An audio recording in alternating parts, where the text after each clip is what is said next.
Kembali disergap pemirsa mengaku menjadi anggota polisi, sejumlah pria melakukan pencurian dengan kekerasan.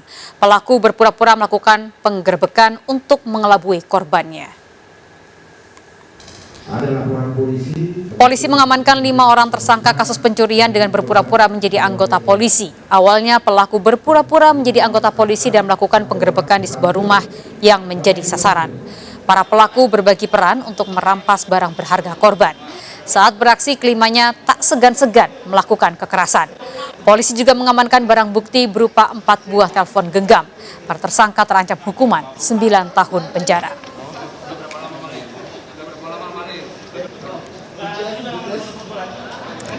Ke informasi lainnya pemirsa, seorang dokter melakukan pencabulan pada pasiennya di dalam ruang praktik di Batam, Kepulauan Riau.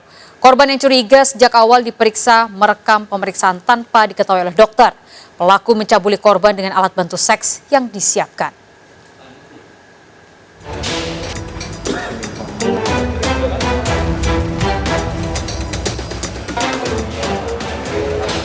Dokter Deses ditangkap polisi setelah dilaporkan seorang wanita pasiennya yang menjadi korban pencabulan di sebuah klinik Batam Center. Korban memberikan bukti rekaman video yang direkam menggunakan handphone di ruang praktik pada polisi. Dalam pemeriksaan di kantor polisi, Dokter Deses mengakui telah mencabuli pasien yang selama ini ditangani. Saya cuma khilaf saja.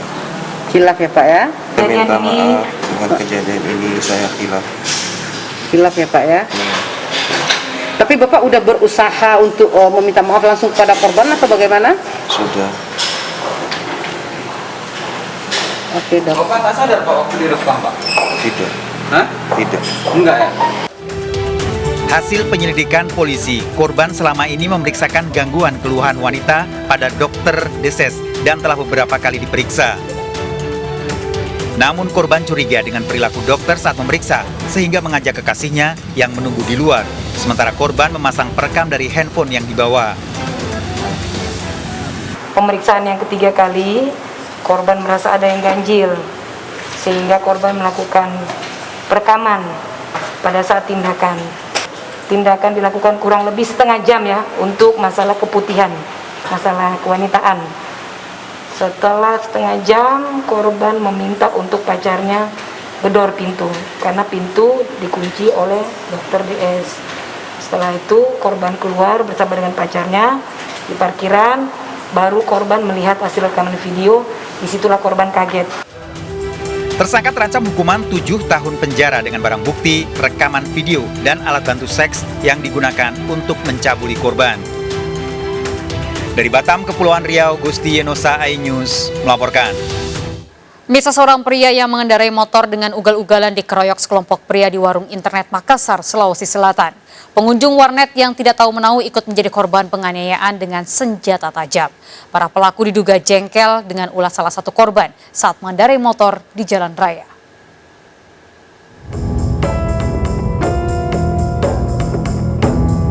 Dalam rekaman CCTV ini, Randy sempat meminta maaf tiba-tiba dikeroyok sejumlah pria di dalam warnet Jalan Todopulu, Panakukang, Kota Makassar. Saiful yang tidak tahu menahu karena jongkok di dekat Randy juga menjadi sasaran pengeroyokan. Kedua korban dianiaya dengan senjata tajam oleh para pelaku.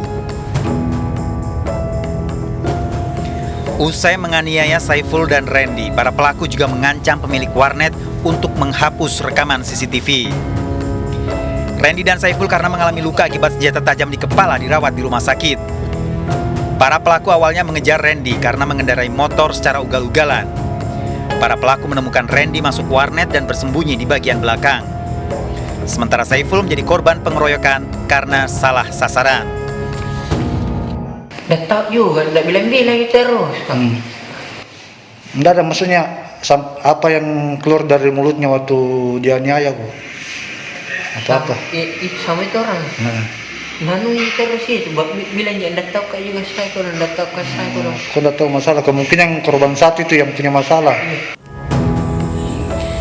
Dari rekaman CCTV, polisi kini mengidentifikasi para pelaku penganiayaan.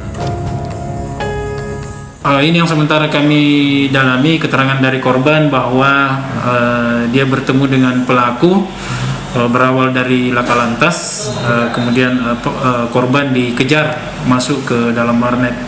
Tapi untuk lebih jelasnya lagi, sementara kami lakukan penyelidikan pemeriksaan terhadap korban, karena korban masih dilakukan perawatan di rumah sakit di Kota Makassar ini. Polisi kini memburu para pelaku sementara korban masih menjalani perawatan di rumah sakit. Dari Kota Makassar, Sulawesi Selatan, Muhammad Nurbone dan Yul Yuswin iNews melaporkan.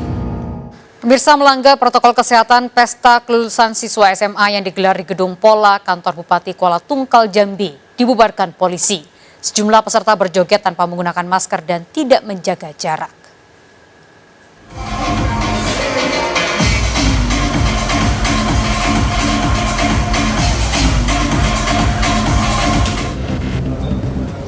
Baru beberapa jam digelar pesta kelulusan bak pesta diskotik yang digelar siswa-siswi SMA di Gedung Pola Kantor Bupati Kuala Tungkal, Jambi dibubarkan petugas. Ini dilakukan setelah video siswa-siswi berjoget tanpa menerapkan protokol kesehatan viral di sosial media. Yang mengejutkan, pesta kelulusan digelar tanpa seizin pihak sekolah dan pemerintah. Bupati melarang keras pesta kelulusan tanpa menerapkan protokol kesehatan dan akan mencabut izin tugas event organizer yang nekat menyelenggarakan pesta ini. Perizinan kita akan cabut, tapi hal-hal yang berkaitan dengan tindakan melanggar hukum nanti kita serahkan ke Kapolres. 11 orang panitia diperiksa. Kegiatan yang ada di ruang pola ini kita tidak lanjuti, jadi kita menemukan kegiatan masih berjalan. Saat ini panitia dan penyelenggara kita lakukan pemeriksaan lebih lanjut. Warga diimbau untuk menghindari aktivitas yang memicu penyebaran virus corona. Dari Tanjung Jabung Barat, Jumalis Ali melaporkan.